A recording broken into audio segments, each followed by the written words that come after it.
استعمال ہوتا ہے یوم. یوم عربی میں کہتے ہیں یاد رکھیے دن کو. اب اس کی وضاحت بھی قرآن کریم میں ارشاد فرمائی ہے. حدیث کی روشنی میں امام ابو یعلا روایت کرتے ہیں حضرت ابو سعید خدری سے، عرض کیا یا رسول اللہ کہ قرآن کریم کے اندر اس دن کے متعلق آیا ہے کہ یہ 50,000 سال لمبا ہو، یعنی 50,000 برس کا ہوگا. تو میرے نبی پاک نے فرمایا اس ذات کی قسم جس کے قبضہ قدرت میں محمد کی جان ہے، فرمایا مومن پر، اہل ایمان والوں پر اس دن میں تفریح کر دی گئی ہے، ان پر وہ دن اس طرح گزرے گا جس طرح وہ دنیا میں ایک فرض نماز پڑھ کر گزارتے ہیں. سمجھنے کی کوشش کیجئے گا. فرمایا یوم کی وضاحت میں آپ احباب کے سامنے پیش کر رہا ہوں. امام ابو یعلا فرما رہے ہیں، حضرت ابو ہریرہ راوی ہیں، فرمایا کہ اہل ایمان والوں پر یہ دن، فرمایا قرآن میں تو یہ ذکر ہوا ہے کہ یہ دن 50,000 برس کا ہوگا، لیکن میرے نبی پاک فرما رہے ہیں کہ اہل ایمان والوں پر یہ دن اس طرح گزرے گا جس طرح وہ دنیا میں رہ کر فرض نماز پڑھتے ہیں. اب آگے دوسری حدیث مبارکہ کو سماعت فرمائیے. یہ بھی حضرت ابو سعید خدری رضی اللہ تعالیٰ عنہ روایت فرما رہے ہیں. فرمایا کافر کے لیے یہ دن 50,000 برس کا ہوگا. فرمایا کافر کے لیے یہ دن 50,000 برس کا ہوگا. وجہ کیا ہے کہ اہل ایمان کے لیے یہ دن اتنا اس کو کر دیا گیا کہ جتنا دنیا میں رہ کر ایک فرض نماز ادا کرتا ہے یہ دن ان پر اس طرح گزرے گا. لیکن کافر کے متعلق یہ فرما رہے ہیں کہ ان پر یہ دن 50,000 برس کا ہوگا. اس کی وجہ بھی یہ سماعت فرمائے. فرمایا اس لیے چونکہ انہوں نے اس دنیا میں نیک عمل نہیں کیے. اب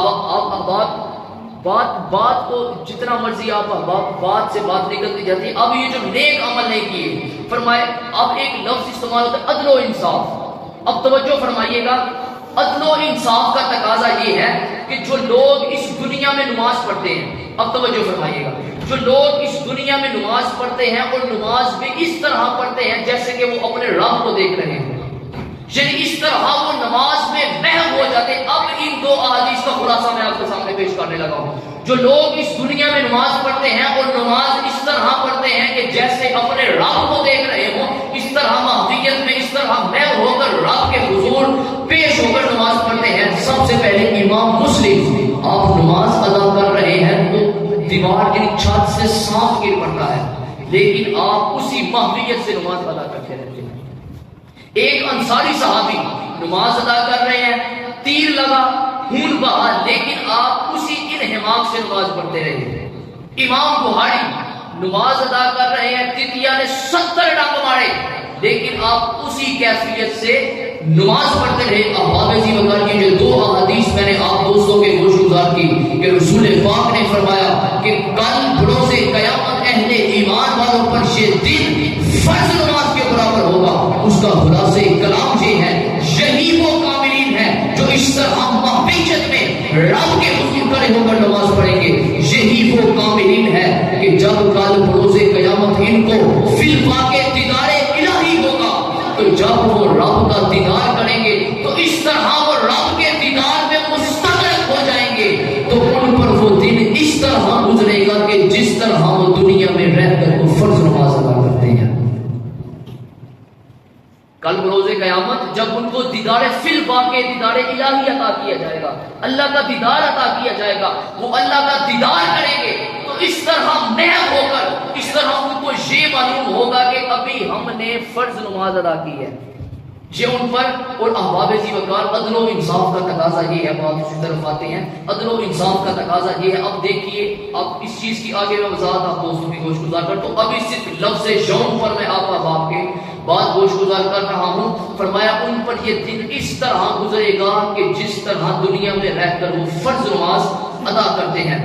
احباب عزیز وقار ہم لوگ یہ دیکھتے ہیں کہ بعض لوگ دنیا میں ظلم کرتے کرتے مر جاتے ہیں تو ان کو اس ظلم کی سزا نہیں ملتی، اور بعض لوگ ظلم سہتے سہتے مر جاتے ہیں تو ان کو ان کی مظلومیت کی جزا نہیں ملتی. تو آپ ذرا غور کیجئے کہ اگر اس جہاں کے بعد کوئی اور جہاں نہ ہو تو ظالم بغیر سزا کے اور مظلوم بغیر جزا کے رب کے حضور کس طرح پیش ہو سکتا ہے؟ یہ رب کی حکمت نہیں. تو اس لیے فرمایا وَمَن يَعْمَلْ مِثْقَالَ ذَرَّةٍ خَيْرًا يَرَهُ وَمَن يَعْمَلْ مِثْقَالَ ذَرَّةٍ شَرًّا يَرَهُ. فرمایا کہ جو تم ذرا برابر بھی نیکی کرو گے اس کا تمہیں اجر ملے گا، جو تم ذرا برابر بھی گناہ کرو گے اس پر تم سزا پاؤ گے۔ فرمایا مالک یوم الدین، فرمایا جو کچھ تم ذرا برابر بھی اس روئے زمین پر رہ کر گناہ کرو گے نیکی کرو گے اس پر، ابواب یوم کے متعلق مکمل تفسیر آپ احباب کے گوش اب